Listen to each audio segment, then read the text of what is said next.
Hello everybody, and welcome to today's Sunday sermon, which happens to be on the second Sunday in Ordinary Time.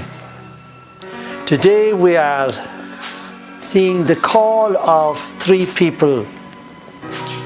First one is Samuel in the first reading, which is from 1 Samuel chapter 3, verses 3 to 19.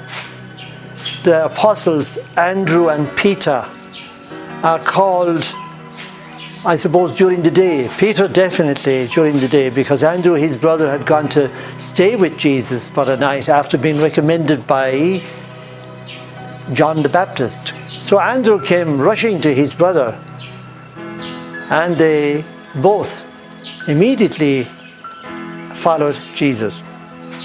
So we are aware of God's call when we are in the way of the Lord. Look at Samuel. He was living in the temple next to the Ark of the Covenant. And he was awakened one night.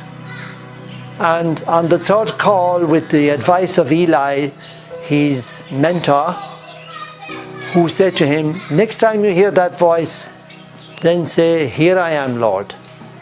And that's exactly what happened. And there it is, the beginning of his life with the Lord. Totally. And he was a great man. He had a miraculous beginnings, whereby his mother was dreaming of having a baby and it wasn't happening.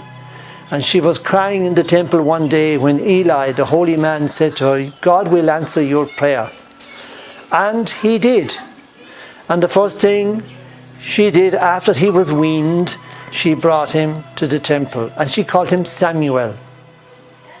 And he lived in the temple from being a young boy, probably doing menial tasks, and learning, of course, at the feet of the holy man Eli. And thus we come to the point today when God calls him to work for him in earnest. And he became a great man, and a prophet and a priest and a leader, and people loved him and listened to him. He anointed two kings, King Saul and King David.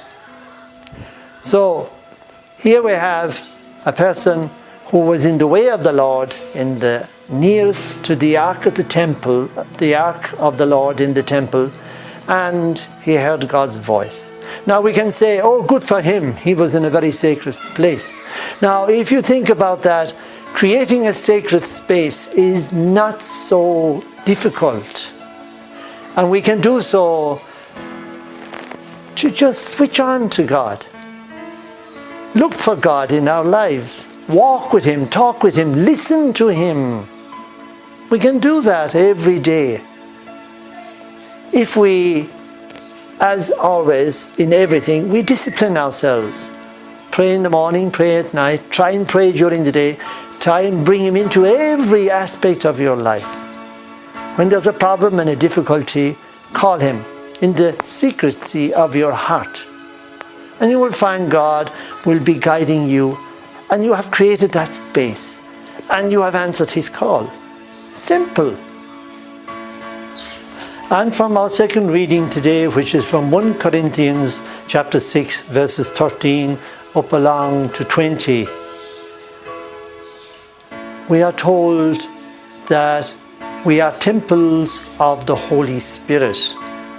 This is a kind of a follow-on from what we learned last week, whereby Peter was preaching and saying that we are a holy nation, a people set apart.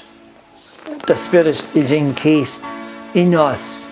And when we, especially when we answer the call, as did Andrew and Peter, and of course Samuel in the first reading today, we are also his instruments. And that means, like a pen in the hand of a writer, a poet, we are like that pen. And the writer is God. And God is using us to create and to bring his love and to communicate it to the world. So Our job is to just submit and be a pen. Don't be anything else or try to be something else. Be who we are. Be who we are with all our talents, our faults and failings as well. Accept in the Lord. The Lord has created us. He's not condemning us. We condemn ourselves mostly. And we are chosen, a chosen race, to do special things for the Lord. I can't tell you what they are. You know yourself in the situation you find yourself in this world and at this very moment. You do the best you can. Also, there is today in the callings of the three people a personal touch from God. God calls Samuel in the middle of the night. That means he's very close. And also, Andrew meets Jesus, and Jesus is God, and he is totally convinced. And then he rushes over to meet his brother, and Jesus meets his brother and says, looks at him hard and long and says, your name shall be Cephas, which means the rock. So these are very personal accounts. Likewise, we know what's right and wrong. Naturally, in our minds, we know what is good and bad, and right and wrong, and maybe it's from experience as well. And we can say, well, sure, isn't that enough? I do the best I can, and I will not do wrong, but I'll do right, as what I know is best. But there is a bit more demanded than that. And it's even making it easier for us to do right. The personal touch.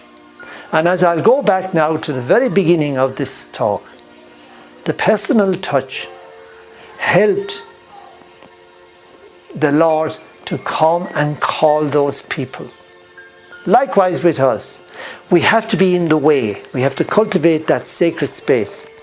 Walk with the Lord, talk with Him, pray, work for Him, but always be open to the Lord speaking to you.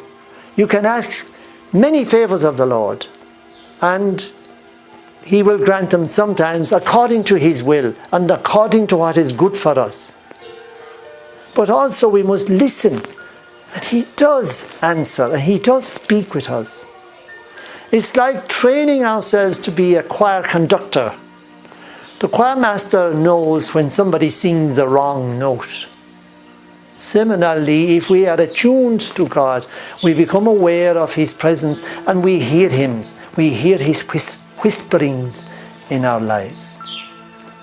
Therefore, let us cultivate that sacred space. Let us be attuned to the whisperings from God. And may God bless you to have a beautiful day. And in our times that are difficult because of the coronavirus, we keep in mind that God is very much involved. And He's there, helping us through it. Trust Him. The Lord will be with you and is with you. Peter and Andrew left everything to follow Jesus. That didn't mean that they gave up fishing, because in fact they went back fishing after the resurrection. But they now had changed their attitude in life, both Andrew and Peter. They became to trust God. Before that, they were trusting in their own skills to fish and to provide for their families. But now, even though they still do that, but the first in their life was God, Christ, who has appeared to us in the flesh and who has died for us and who is with us now, always, until the end of time, as He promised. May God bless you. Have a beautiful day. Have a beautiful week. Stay safe and trust in the Lord's presence.